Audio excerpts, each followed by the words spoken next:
for these purposes.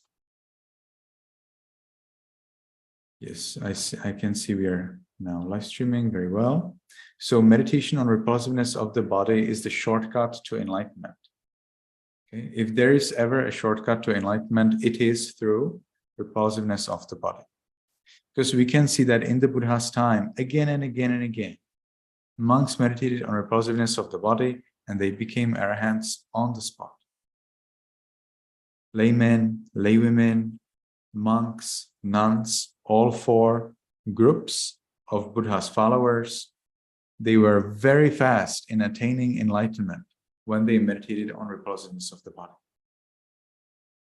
But it's not always like that. All right, there are cases when the people meditate on repulsiveness of the body, but somehow nothing happens. Okay? So there is a case when the great master Venerable Sariputta instructed repulsiveness of the body to a young man. He was meditating, not 2 days, not 1 week, not 1 month, not 2 months or 4 months. He was meditating on repulsiveness of the body intensively for 12 months. And he got nothing. Then the Buddha came and he gave the monk totally different meditation instruction. He asked the monk to concentrate on a red color. And the monk was successful. Soon he achieved deep levels of concentration and then he became an arahant. So as you can see, different people are successful with different techniques, but it seems that for most people, repulsiveness of the body is very powerful. So we will be looking at the different parts of the body, and I will be showing them to you as pictures and as videos.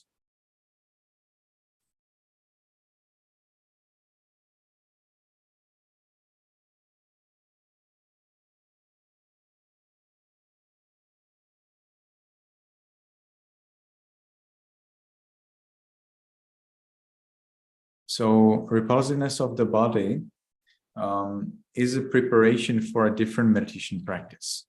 It is believed today in Myanmar that you cannot really become enlightened if you meditate on repulsiveness of the body. It is believed that you must continue onwards to observing the 4 elements of the body. This is totally not clear from our Pali scriptures. So I worry that it's not really reliable suggestion. I don't think that you must move on to observing 4 elements of the body, but I definitely agree that some people need that. So I will share with you my screen so you see what I'm having. Oh, the other way. So how am I going to do this?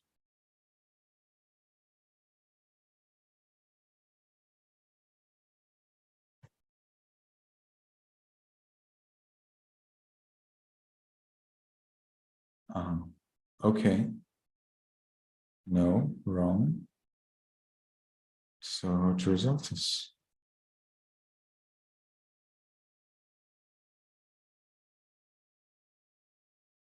Okay, good. Seems like we're getting somewhere.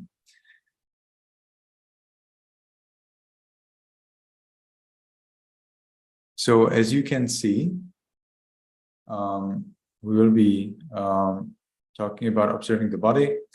This technique of observing the body is very complicated because you're supposed to understand the body, but at the same time, you're not supposed to consider those qualities.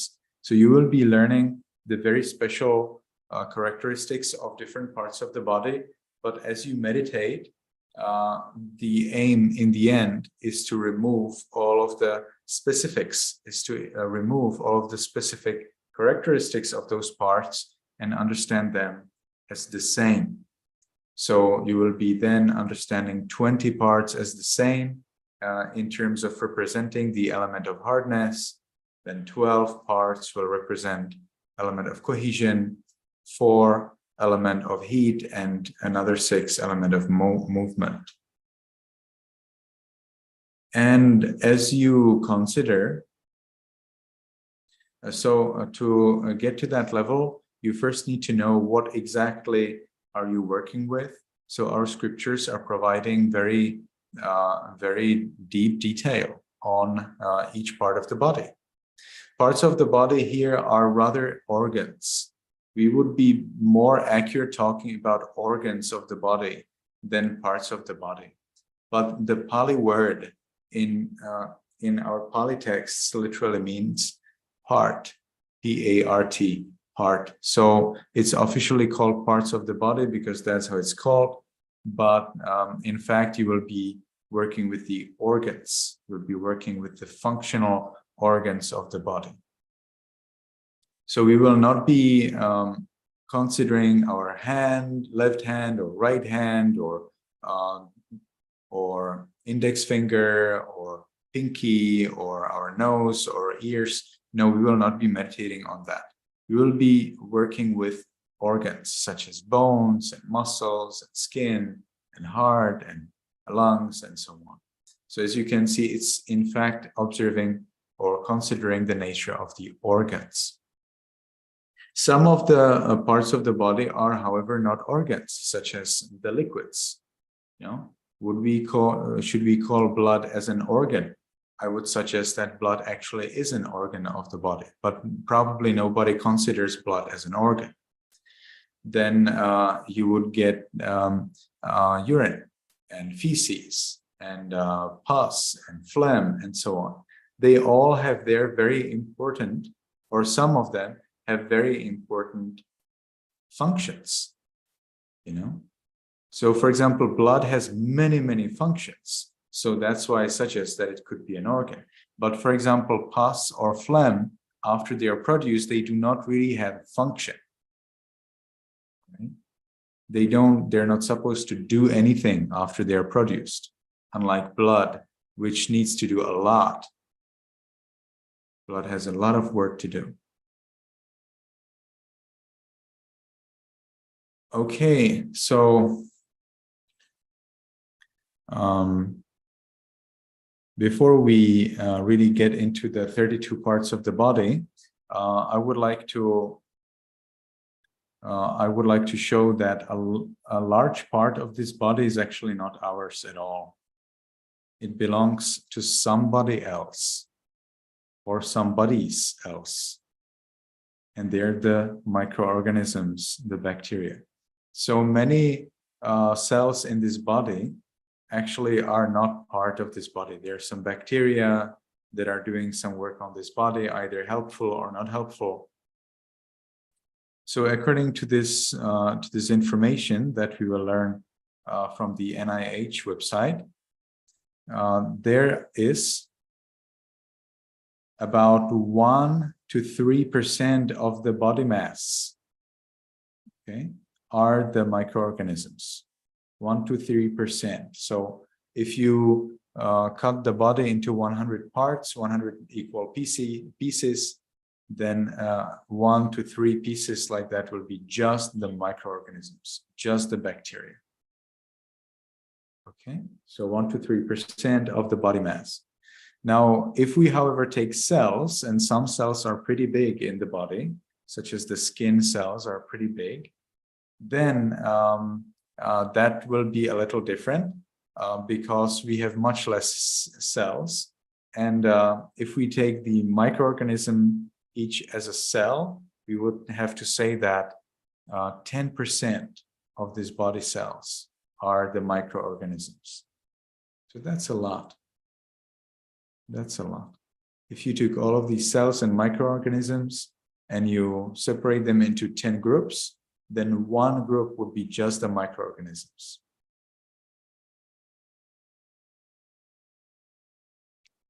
So who are these microbes? So we have 10,000 species of microbes in this body. So that's a lot. Okay, that's a lot. 10,000 species of microbes. So that's a whole world for its own. Okay. It's one huge skyscraper with many markets and fun parks and apartments for these microbes. Okay.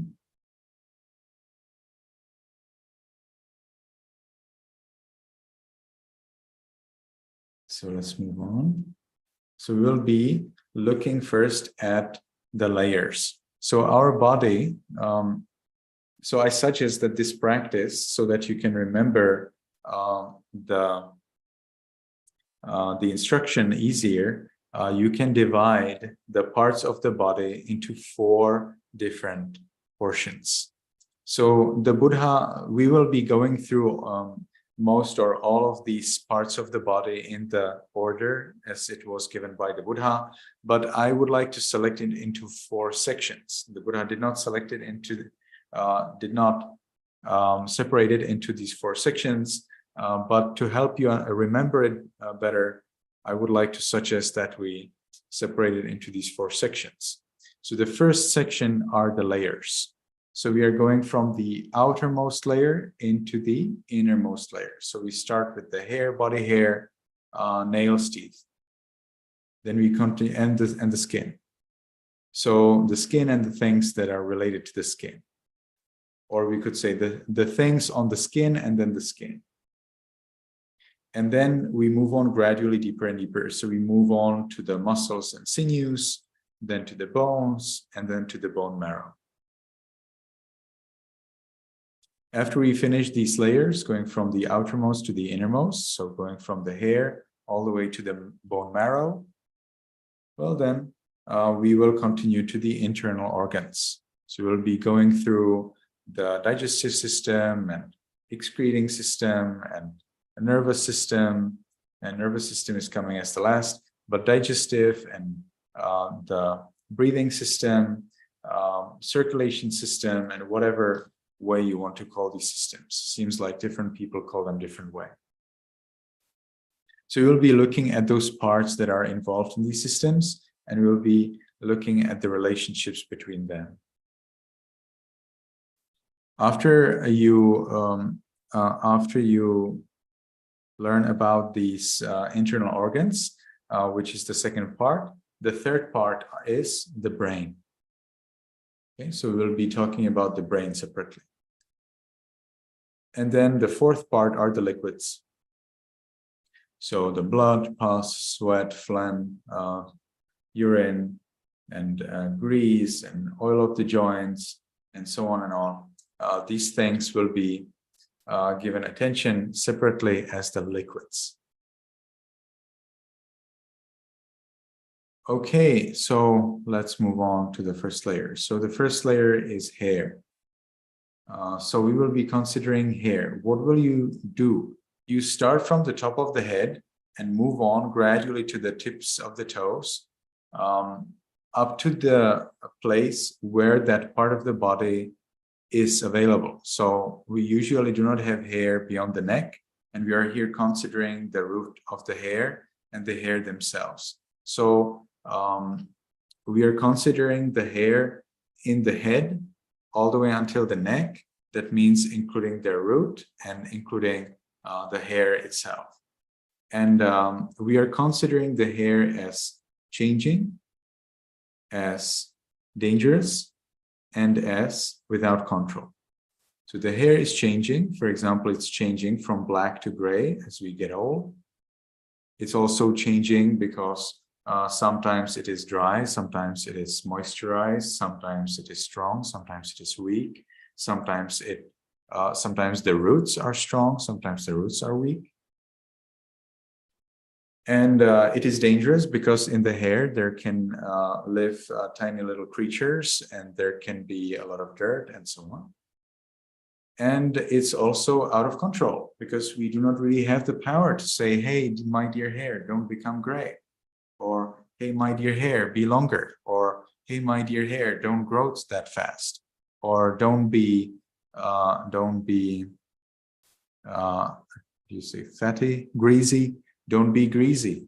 Or don't stand like this. Or don't lie like this. And so on and on. Okay?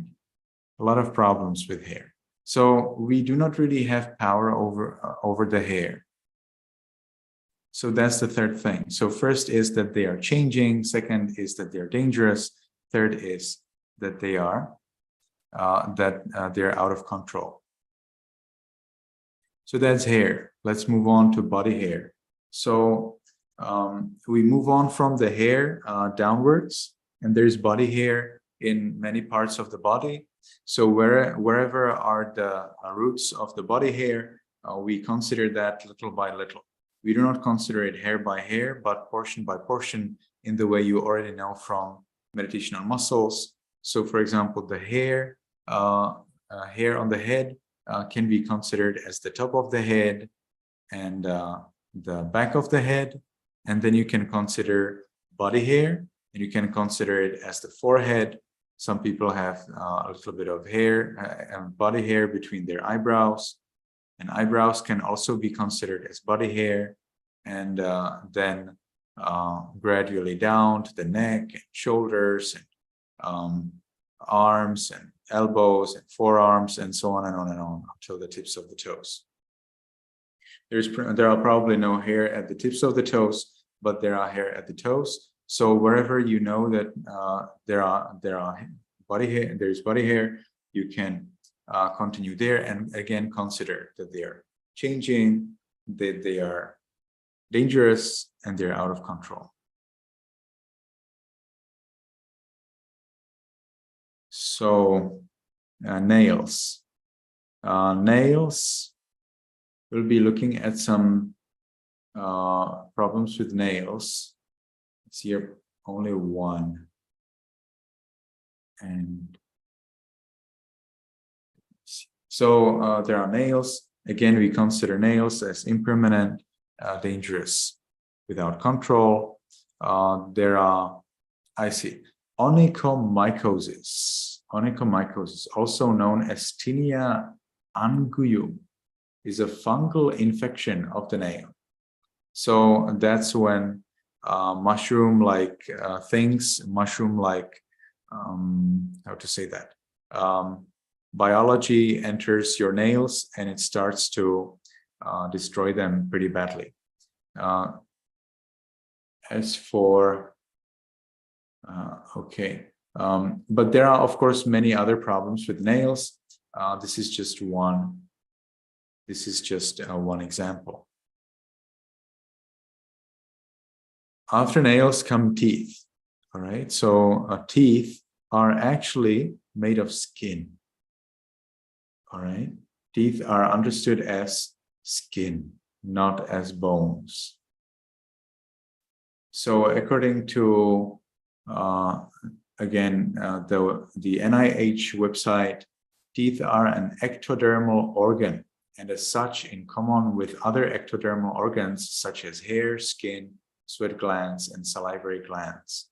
In other words, the teeth are made of skin. They're made of skin at the moment when we are still in the womb of our mother, not outside. So teeth are actually outgrowth of the skin. Teeth are located close to the extremity of the body. These organs, which is weird, right? I don't understand that. These organs develop in the embryo via interactions between the ectoderm and the underlying mesenchyme. Teeth are thus easily accessible organs that can be visualized in the mouth. So if you understand, that's great. I don't. The idea here is that the teeth appear already in the womb and they do not appear later. Bones are in a consistent cycle of being rebuilt and remade throughout your life. It is for this reason that if you break a bone, it will heal over time. This is due to the cells that make up the bone and help regenerate it when there is breakage. This is helped by the bone marrow in your bones, sometimes which is absent in teeth. Something which is absent in teeth. Conversely, teeth do not have such properties and are not a tissue which repairs itself. As a result, when your tooth breaks, it does not heal itself in the way bones do. Additionally, a tooth is made up of 4 key properties: dentin, cementum, pulp, and enamel. Enamel is the strongest part of the body and can withstand a great deal of pressure, which helps hugely with eating and the daily wear and tear inflicted on it.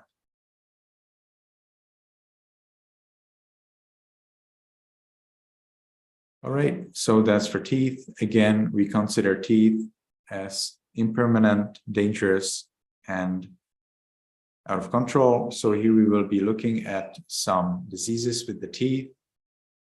So that's like a proof that they're dangerous. Not doesn't mean that we have them or that we will have them. Of course, we can. But the point here is that these parts of the body are dangerous. So it doesn't make any sense to be proud of them or to be attached to them. And when they bring a disease, well, then we have to do our maximum to get rid of the disease, to heal it. But we do not have to cry. We don't have to be sad. We don't have to be angry. We don't have to kill or steal or commit adultery or tell lies or drink alcohol because of the disease. So dental caries, it's a little complicated. So tooth decay, also known as cavities or caries, is the breakdown of teeth due to acids produced by bacteria. So these dental caries appear when bacteria start to attack your teeth. Now you already know that you have 10,000 species of bacteria in the body. So it is not so easy, to get rid of bacteria. And 10,001st species of bacteria will definitely not be easily noticed. Cavities may have yellow to black color. Inflammation may appear around the teeth. Tooth loss, infection, or abscess formation may occur. All right, then periodontal disease are inflammations of tissues around the teeth. It is an advanced stage of gingivitis, swelling and bleeding of the gums. It may result in tooth loss and later separation of gums from teeth, bone loss, falling out of teeth, and bad breath. So that's something you can consider. You do not really have to remember these diseases, and we do not really work with these diseases in meditation at all. This is only a proof to you if you don't believe that disease is possible. So it's only a reminder that such is the reality. Indeed, it is not reliable. Okay, so here we have skin. So skin, again, is bringing some problems. We'll be looking at that later. Now we are looking at the skin anatomy. So we are looking at the three most famous parts of the skin, namely epidermis, dermis, and the hypodermis. You have them here nicely colored. So the epidermis is this white and purple. Dermis is the pink one, and hypodermis is what is yellow. Here, what I want to show to you, most importantly, is the complexity with which the skin is coming. And there is one more thing that I personally find very important, and that is the ability of the skin to know the character of the surface that it touches. So the skin has so-called organelles, and these little organelles, or corpuscles, they have the ability to interpret the physical contact between the skin and whatever is outside. So we have here, most importantly, Pacinian corpuscle, and then Meissner's corpuscle, and there are many more which are not mentioned in the picture, or they are mentioned in the next picture. That's good.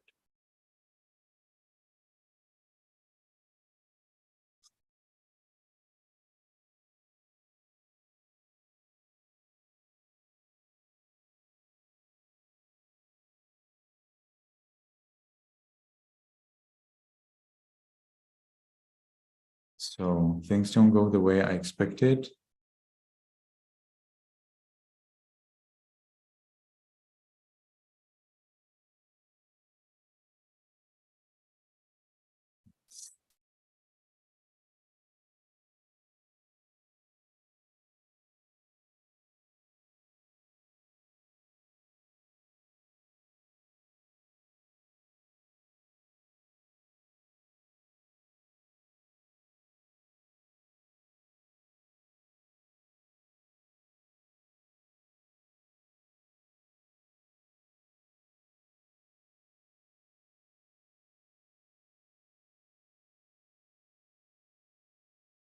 Okay, that's actually good. We can repeat what we went through already.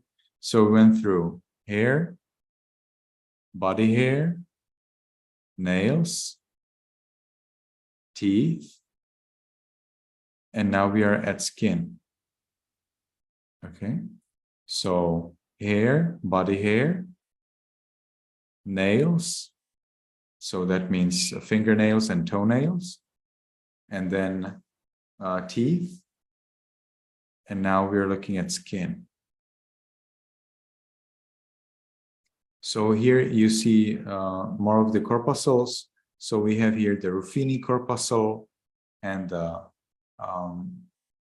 lamellated corpuscle and tactile corpuscle and Merkel cell. So these are responsible for the different experiences of touch. So, for example, Merkel's discs. So we have here Merkel cell, tactile disc, or also Merkel's disc. Merkel's disc responds to the light touch. So if it is a light touch, then this disc will bring a nerve impulse that tells the brain that this is light. Meissner's corpuscles, Ruffini endings, Pacinian corpuscles, and Krauss and bulbs are all encapsulated. Meissner's corpuscles respond to touch and low frequency vibration. Meissner's corpuscles. Where are they? Here it is, tactile corpuscles. So this is able to tell you that something is vibrating, low frequency. Ruffini endings detect stretch. Where do we have it? Here it is. Ruffini detects stretch. What else? Deformation within joints and warmth. So that's all for Ruffini. And then Pacinian corpuscles detect transient pressure and high frequency vibration. We do not have Krauss in here, or I don't see it. But the main point here is to show you that the skin is responsible for the way how you experience the world, the physical world outside. I mean, the world of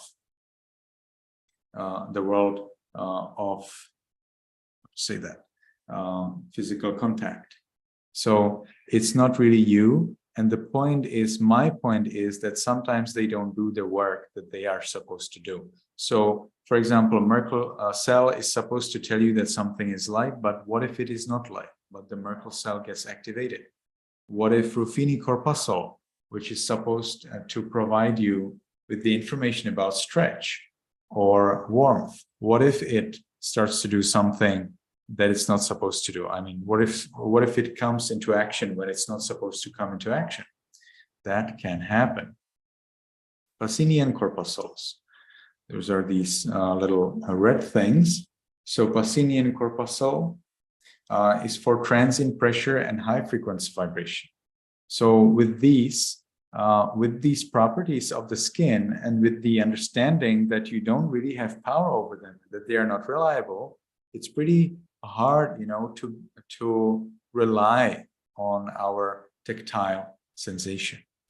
We, of course, do rely on our tactile sensation because we don't have any other option, but we need to be more careful about how are we attached to our tactile experience. Okay, now what are we going to look at is the skin color. So we are here looking at the different kinds of skin color. This is a comparison between dark skin color and light skin color. So dark skin color contains so-called melatonin, and the melanin, not melatonin, something else, melanin, which is produced by melanocytes. So we have melanocytes here at the bottom, and these melanocytes, they provide the melanin. Those are these little blobs, would be that color. We call it the gray, green, whatever you want to see it as. And this melanin is more available for people who are living in very sunny places, in very dangerous places through the sun. So such as in the tropical regions. It's very important to have that melanin because it helps you protect you from that sun. Now, when these dark people move from the tropical region to the non-tropical region, such as to Europe or North America, it has been found that their skin becomes lighter and lighter as through the generations, not immediately, but as the generations go, the black people actually become lighter and lighter. How is that possible? Well, because they actually need whatever is the sun available, because there's not so much sun. So the skin starts to accommodate to the new environment, and rather than creating protection from too much sun, it is reducing the protection from the sun so that it can get more sun. Because too much sun is bad, and that's where the skin color needs to get dark, and too little sun is also bad, so that's where the skin needs to get light.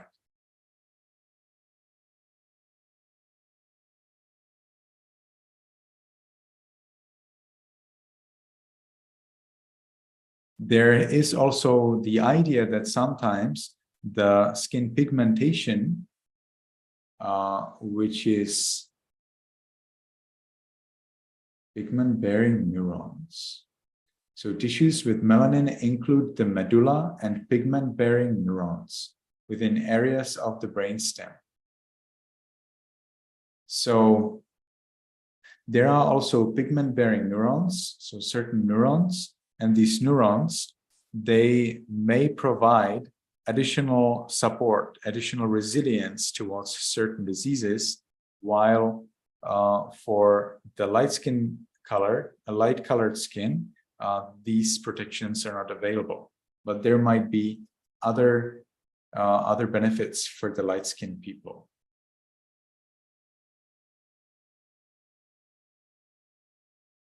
So melatonin functions like a sunscreen. It is therefore more in those who live closer to the equator, but also hinders their vitamin D production from the sunlight, while it is less in those who live further from the equator because there is less of sun exposure and thereby need for more openness to produce vitamin D by reducing the sunscreen of melanin.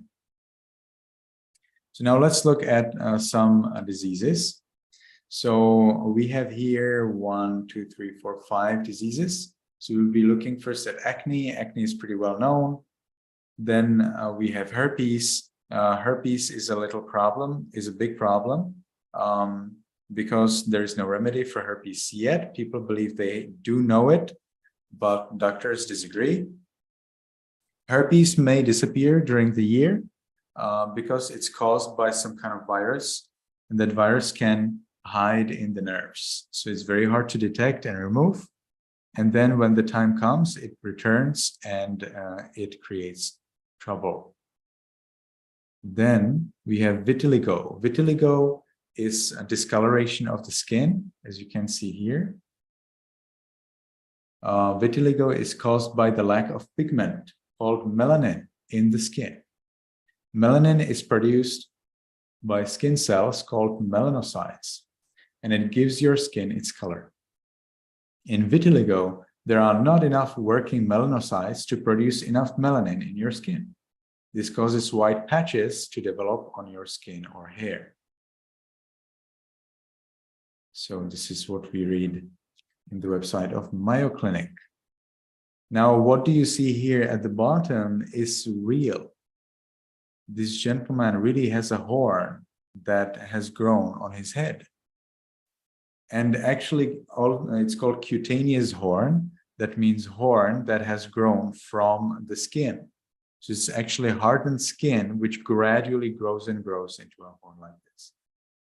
A projection from the skin made of compact keratin, possibly caused by radiation from the sunlight, human papillomavirus, or skin-related cancer. Skin cancer or precancerous skin lesion, usually treated by excision or curettage, scraping or scooping of the tissue.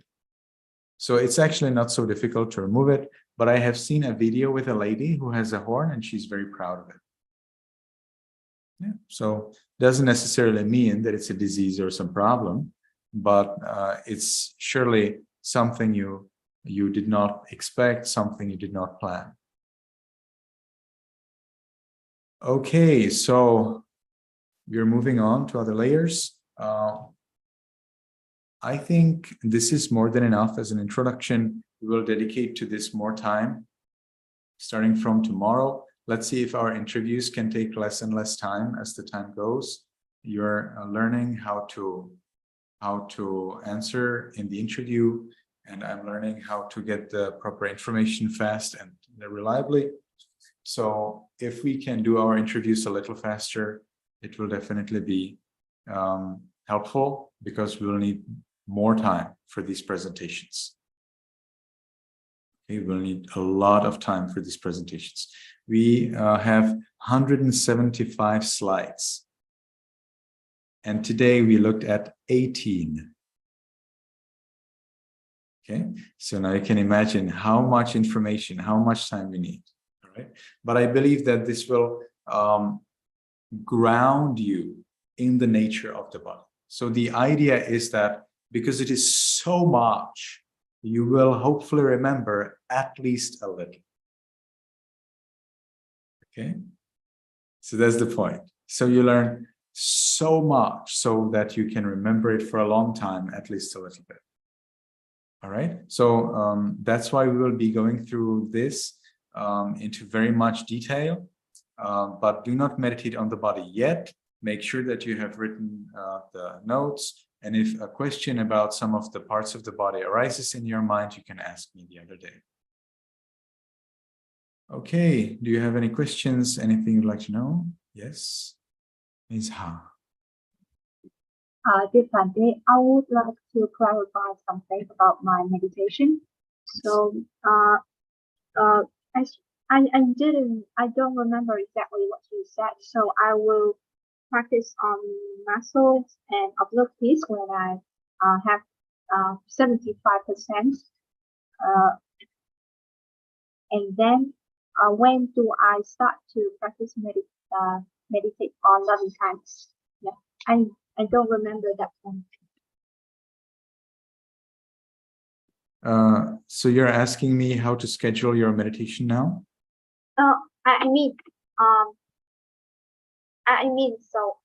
How long would I practice on observing peace, and then when will I start meditating on loving kindness? I see. So that depends on your experience. So if in the upcoming meditation session you experience peace for 75% of the meditation time, well then from the other meditation session you will be radiating loving kindness. If, however, in this session that you're going to meditate, you will not experience at least 75% of peace, you will not experience peace for at least 75% of the time, well, then that means that the other session also needs to be only observing peace alone and not loving kindness yet. So you are waiting until you get a meditation session, which lasts at least 30 minutes, where you get peace for at least 75% of the time. If you do, then the other session will be loving kindness. If you don't, well, then the other session will be again peace alone.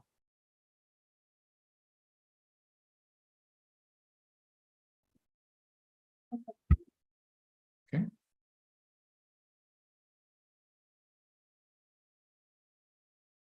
All right. That was enough, right? Thank you, everybody, for coming. See you tomorrow. May you be happy. Oh, tomorrow. We are having a challenging time. Please wait. Tomorrow we will be having, we'll be undergoing a challenge. No. To resolve the problem in here.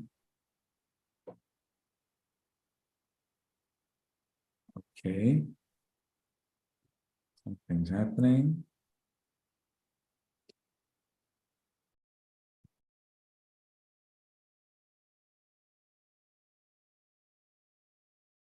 So tomorrow we will be meeting 1 hour later. Tomorrow we will be meeting 1 hour later. Okay, and we will do it in the way that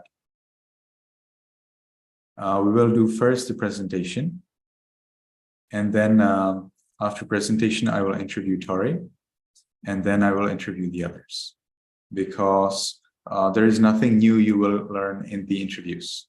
Until now you did, but from the interviews coming tomorrow and on Sunday you will not learn anything new during the interviews, but on Monday we will be moving on to meditating on the body, so that actually continues the presentation.